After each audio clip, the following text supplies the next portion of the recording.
صلی اللہ علی محمد صلی اللہ علیہ وسلم۔ اعوذ باللہ السمیع العلیم من الشیطان الرجیم، بسم اللہ الرحمن الرحیم، والصلاة والسلام علی رسولہ الکریم۔ بخاری شریف باب الصلاۃ جاری ہے، اور اس میں ابھی تک کپڑوں کا بیان ہم پڑھ رہے ہیں کہ مختلف قسم کے کس طرح کے کپڑوں میں نماز ہو سکتی ہے۔ تو آج کا باب جو ہے یہ عورت کے بارے میں ہے، خواتین کے بارے میں ہے۔ باب فی کم تصلی المرأۃ من الثیاب، کہ عورت جو ہے وہ کتنے کپڑوں میں نماز پڑھے۔ وقال اکرمہ، اور اکرمہ فرماتے ہیں لو وارت جسدہ فی ثوب لاجزتہ، کہ اگر اس کے پاس ایک ہی کپڑا ہے اور ایک کپڑے سے اچھی طرح سے اپنے آپ کو ڈھک لے تو اس کی نماز جائز ہے، اس کے لیے یہ جائز ہے کہ وہ ایک کپڑے میں نماز پڑھے۔ اچھا، اس طرح کی حدیث سنتے ہوئے بالکل ذہن میں یہ رکھا کریں کہ کس دور کی بات ہو رہی ہے، اور اس وقت خواتین کے پاس اس طرح سے 20 اور 50 سوٹ نہیں ہوتے تھے، اور ان کے پاس کسی کے پاس ایک کپڑا یا 2 یا 3 جتنے میسر ہوتے تھے اس کو وہ لوگ پہنتے تھے، اور ان کے پاس کوئی عذر نہیں ہوتا تھا نماز کو چھوڑنے کا۔ تو بات یہ ہے کہ اگر عورت ایک ہی کپڑے میں سر سے پاؤں تک لپٹ گئی اور اس نے اپنے آپ کو لپیٹ لیا اور پورا اپنا سطر جو ہے وہ چھپا لیا ہے، تو اس کے پاس اور کوئی لباس نہیں ہے، تو اس کی نماز اس میں ہو سکتی ہے۔ اگرچہ آج یہ تصور ہمارے لیے مشکل ہے، کیونکہ ہم نے نہ وہ دور دیکھا نہ وہ منظر دیکھا۔ بہرحال حدیث ہے، اور حضرت عائشہ رضی اللہ تعالیٰ عنہ سے روایت ہے ان عائشہ قالت، حضرت عائشہ رضی اللہ تعالیٰ عنہ فرماتی ہیں لقد کان رسول اللہ صلی اللہ علیہ وسلم یصلی الفجر، کہ نبی صلی اللہ علیہ وسلم فجر کی نماز پڑھتے تھے یا پڑھی، فیشہد معہ نساء من المؤمنات، اور مومن خواتین بھی ان کے ساتھ نماز میں شامل ہوتی ہیں۔ اور مومن خواتین بھی شامل ہوتی ہیں تو کس طرح شامل ہوتی تھیں؟ متلفعات فی مروطہن، لپٹی ہوئی اپنی چادروں کے اندر، ثم یرجعن الی بیوتہن، جب وہ اپنے گھروں کو لوٹتی، پھر جب وہ اپنے گھروں کو لوٹتی، ما یعرفہن احد، تو ان کو کوئی بھی پہچان نہیں سکتا تھا۔ تو یعنی اس میں ہمیں کیا کیا چیزیں مل رہی ہیں کہ ایک تو یہ کہ وہ خواتین فجر کی نماز میں شامل ہوتی تھیں، گویا خواتین فجر کی نماز میں شامل ہو سکتی ہیں، اس میں کوئی حرج نہیں ہے، یعنی عورت کا مسجد میں جا کے نماز پڑھنا اس میں کوئی ممنوع نہیں ہے۔ صحابیات جو ہے نماز فجر میں، یعنی باقی نمازوں میں تو آسان ہوتا ہے، فجر کی نماز میں ذرا مشکل ہوتا ہے، تو صحابیات فجر کی نماز میں بھی نبی کریم صلی اللہ علیہ وسلم کے ساتھ شامل ہوتی تھیں۔ اور لیکن شامل کس طرح سے ہوتی تھی کہ وہ اچھی طرح سے انہوں نے اپنی چادریں جو ہیں وہ لپیٹی ہوتی تھیں، متلفعات فی مروطہن، کہ اس طرح انہوں نے چادریں اور کپڑے لپیٹے ہوتے تھے کہ وہ پہچانی نہیں جاتی تھی کہ یہ کون ہے۔ اور جب گھروں میں نہیں، یہ تو اگلی بات فرمائی کہ گھر جاتی تھی تو کوئی ان کو پہچان نہیں سکتا تھا۔ آج بھی حرمین میں خواتین جاتی ہیں، نمازیں پڑھتی ہیں، اور فجر میں بھی جاتی ہیں، دیگر نمازوں میں بھی جاتی ہیں، اور وہاں پہ ظاہر ہے بہت زیادہ خواتین ہوتی ہیں، اور وہاں پہ یہ مسئلہ ہمیں پیش آتا ہے کہ خواتین نے، خاص طور پہ پاکستانی خواتین نے اس طرح کے لباس پہنے ہوتے ہیں، بہت پتلے سفید رنگ کی قمیضیں اور شلواریں، پتلے دوپٹے، اور ان کے اوپر کوئی چادر یا گاؤن نہیں ہوتا۔ یعنی وہ خواتین وہ تھیں کہ جن کے پاس کپڑے بہت کم تھے،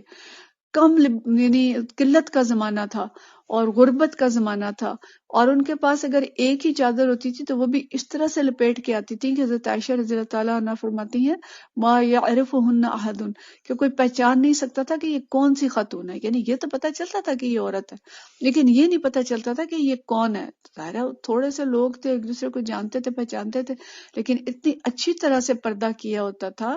کہ کوئی پہچان نہیں سکتا تھا کہ یہ کون ہے۔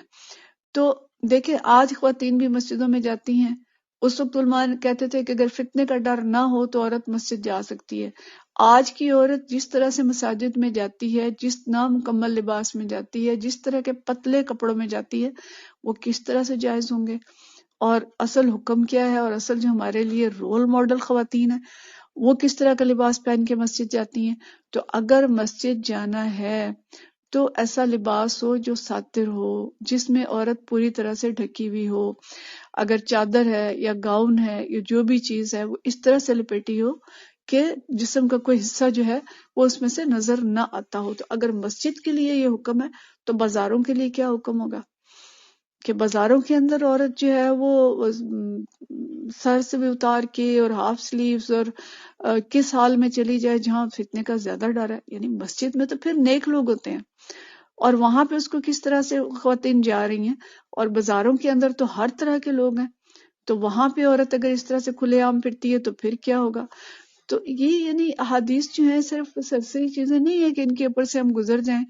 کہ جی بس یہ خواتین مسجد جاتی تھی، ہمیں بھی مسجد جانے کی اجازت ہونی چاہیے۔ ٹھیک ہے، مسجد جانے کی اجازت ہے، لیکن مسجد میں پھر کس طرح سے جانا ہے، اور مسجد سے باہر بھی اگر ہیں تو کس طرح سے جانا ہے، اور عورت کو اگر باہر نکلنا ہے تو کیسے نکلنا ہے۔ آگے آئیں گی چیزیں انشاءاللہ، ہم ان کو پڑھیں گے، لیکن یہاں پہ جو اصل سوال ہے وہ یہ کہ عورت کپڑا ایک ہی اگر ہے تو اس طرح سے لپیٹے کہ وہ پورا جسم ڈھک لے، اور اس کا پورا جسم ڈھکا ہوا ہو، اور اس کا کوئی جسم کا جو ستر ہے، عورت تو ساری کی ساری ستر ہے، تو کوئی حصہ کھلا نہ ہو، تو اس کے لیے ایک کپڑے میں نماز پڑھنی بھی جائز ہے۔ البتہ علماء نے یہ لکھا ہے کہ جس کے پاس کپڑے ہوں وہ صرف ایک ہی کپڑے میں نماز نہیں پڑھے گی، بلکہ اس کے پاس اگر سلے ہوئے کپڑے موجود ہیں یا مزید کپڑے موجود ہیں جو نیچے وہ پہن سکتی ہو تو اس کو وہ پہن کے نماز پڑھنی چاہیے۔ البتہ یہ ضروری نہیں ہے کہ اگر کوئی کپڑا نہیں ہے تو نبی کریم صلی اللہ علیہ وسلم نے چونکہ ان سے نہیں پوچھا تھا کہ اور کپڑے ہیں، ایک ہی کپڑا ہے نیچے کچھ اور پہنے ہوئے، تو اس کا مطلب ہے کہ آپ صلی اللہ علیہ وسلم نے رخصت دی تھی کہ جس طرح کی گنجائش ہے، جیسے آسانی ہے ویسے بس عورت کو پوری طرح سے ڈھکا ہوا ہونا چاہیے، نہ کہ عورت نے کپڑے پہنے ہوں اور ان کپڑوں کے باوجود وہ ڈھکی ہوئی نہ ہو۔ یعنی اتنے پتلے کپڑے ہیں یا اتنے ٹائٹ ہیں کہ اس کے جسم کا جو ستر ہے، جو اس کی چال ڈھال ہے، جو اس کا جسم کی ساخت ہے وہ نمایاں ہو رہی ہے، تو وہ ڈھکی ہوئی نہیں ہے۔ تو عورت کے لیے پوری طرح سے ڈھکا ہوا ہونا اور پورے ستر اس کے جو ہے وہ چھپے ہوئے ہونا یہ ضروری ہے، اور اس طرح کے پہنے ہوں کہ اس میں وہ پہچانی نہ جائے۔ اچھا جی، اور اگلا باب ہے باب اذا صلی فی ثوب لہ اعلام، کہ ایسے کپڑوں میں کوئی شخص نماز پڑھے جس کے اوپر کوئی نقش و نگار بنے ہوئے ہیں، وَنَظَرَ إِلَىٰ عَلَمِهَا، اور ان نقش و نگار کی طرف اس کی نظر پڑتی ہو۔ تو اس کے بارے میں کیا خیال ہے؟ یعنی اگر منقش کپڑے ہیں اور ان کے جو نقش و نگار ہیں ان پہ نگاہ بھی پڑ رہی ہے تو کیا کیا جائے؟ نماز پڑھی جائے یا نہ پڑھی جائے؟ اور اس میں نماز ہوگی کہ نہیں ہوگی؟ اور یہ بھی حضرت عائشہ رضی اللہ تعالیٰ عنہ سے روایت ہے، فرماتی ہیں ان النبی صلی اللہ علیہ وسلم نبی کریم صلی اللہ علیہ وسلم نے نماز پڑھی فی خمیصۃ لہا علام، کہ ایک ایسی چادر میں جس کے اوپر نقش و نگار تھے۔ جو یہ خمیصہ ہے یہ ایسی چادر ہے، اونی چادر کو کہتے ہیں۔ اس اونی چادر کو جیسے اب ہمارے یہاں بھی مختلف نام ہیں چادروں کے، تو اس دور میں اونی چادر جو ہے اس کو خمیصہ کہا جاتا تھا۔ تو ایسی چادر تھی جس کے اوپر نقش و نگار بنے ہوئے تھے۔ فَنَظَرَ إِلَىٰ عَلَامِهَا نَظَرَةً، تو ان نقش و نگار کی طرف نبی کریم صلی اللہ علیہ وسلم کی نگاہ پڑ گئی۔ فَلَمَّا انصَرَفَ، جب نماز سے فارغ ہوئے، قَالَ اذْهَبُوا بِخَمِيصَتِي هَٰذِهِ إِلَىٰ أَبِي جَہْم، فرمایا کہ یہ چادر ہے خوبصورت قسم کی، اس کو ابی جہم کی طرف لے جائیں، ان کو دے دیں۔ وَأْتُونِي بِأَنْبِجَانِيَّةِ أَبِي جَہم، اور ابی جہم سے سادہ غیر منقش چادر جو ہے وہ لے آئیں۔ فَإِنَّهَا أَلْحَتْنِي آنِفًا عَنْ صَلَاتِي، کہ اس نے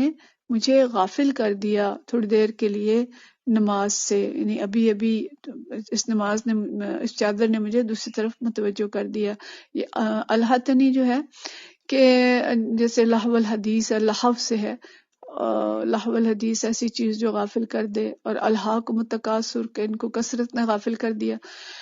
تو فرمایا کہ اس نے مجھے غافل کر دیا تھا ابھی نماز سے، یعنی نقش و نگار تھے اس چادر کے اوپر، خوبصورت چادر تھی، دھیان اس کی طرف ہو گیا اور نماز سے غافل ہو گئے۔ وقال ہشام بن عروہ عن ابیہ عن عائشہ، ہشام بن عروہ اپنے والد سے، اور وہ حضرت عائشہ سے روایت کرتے ہیں، قال النبی صلی اللہ علیہ وسلم، نبی کریم صلی اللہ علیہ وسلم نے فرمایا، کنت انظر الی علمها وانا فی صلاۃ فاخاف ان تفتننی، کہ میں اس چادر میں نماز پڑھ رہا تھا اور میری نگاہ جو ہے اس کے نقش و نگار پہ پڑ گئی اور مجھے یہ ڈر ہوا کہ کہیں یہ مجھے فتنے میں نہ ڈال دے۔ تو یہ تھے نبی کریم صلی اللہ علیہ وسلم جن کی اتنی زیادہ توجہ اپنی نماز کے اندر ہوتی تھی، اور آپ صلی اللہ علیہ وسلم اس تھوڑے سے نقش و نگار سے اتنے پریشان ہوئے کہ ایک تو اس نے مجھے غافل کر دیا،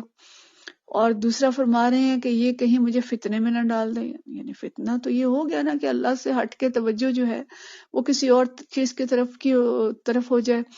اور نبی کریم صلی اللہ علیہ وسلم کی نماز ظاہر ہے ہماری نمازوں کی طرح نہیں ہوتی تھی، یعنی ہمارے ہاں تو اب نماز جو ہے ایک عادت بن گئی ہے، وہ عبادت کم رہ گئی ہے اور عادت ہو گئی ہے۔ اور کسی نے یوں کہا تھا کہ نماز ایک آٹو پائلٹ کی طرح ہے جو ایک جہاز کو لگا دیتا ہے کہ بس فلاں جگہ پہ جا کے اس نے رکنا ہے، فلاں جگہ اترنا ہے، اور جب وہ جگہ آتی ہے تو وہ ایک دم چوکنا ہوتا ہے اور پھر اس کو نیچے اتارنے کے لیے اس کے بٹن دباتا ہے۔ تو یہ ہماری نمازوں کا حال ہے کہ بس ہم شروع کرتے ہیں اور اس کے بعد کچھ ہوش نہیں ہوتی کہ کیا پڑھا ہے، سلام پھیرتے ہیں تو پتہ چلتا ہے کہ پڑھ لی نماز 2 رکعت یا 4 رکعت اور سلام پھیر دیا۔ اسی کی نماز تو انسان اللہ کے سامنے کھڑا ہے، اللہ کا قرب چاہتا ہے، تو نماز میں اصل مقصد خشوع اور خضوع ہے اور اللہ کی طرف توجہ ہے۔ تو توجہ اگر کسی اور طرف ہوتی ہے تو اس سے نماز متاثر ہوتی ہے اور اس سے فتنے میں پڑنے کا ڈر ہے۔ اس لیے نبی کریم صلی اللہ علیہ وسلم نے ایسی جو چادر تھی جس کے اوپر نقش و نگار تھے، اور یہ حضرت ابی جہم نے آپ کو تحفے کے طور پہ دی تھی، اس لیے آپ صلی اللہ علیہ وسلم نے فرمایا کہ ابی جہم کو یہ واپس کر دیں اور ان سے دوسری چادر لے آئیں جو سادہ غیر منقش چادر ہے۔ تو نبی کریم صلی اللہ علیہ وسلم کی نماز تو ایسی نماز نہیں تھی۔ آپ صلی اللہ علیہ وسلم اور جو بھی اللہ تعالیٰ کے پیارے بندے ہیں وہ نماز کو احسان کے ساتھ پڑھتے ہیں، بہت اچھے طریقے سے پڑھتے ہیں، اور وہ نہیں چاہتے کہ کوئی بھی ایسی چیز ہو جو ان کی نماز میں توجہ ہٹانے والی ہو۔ وآخر دعوانا الحمد للہ رب العالمین۔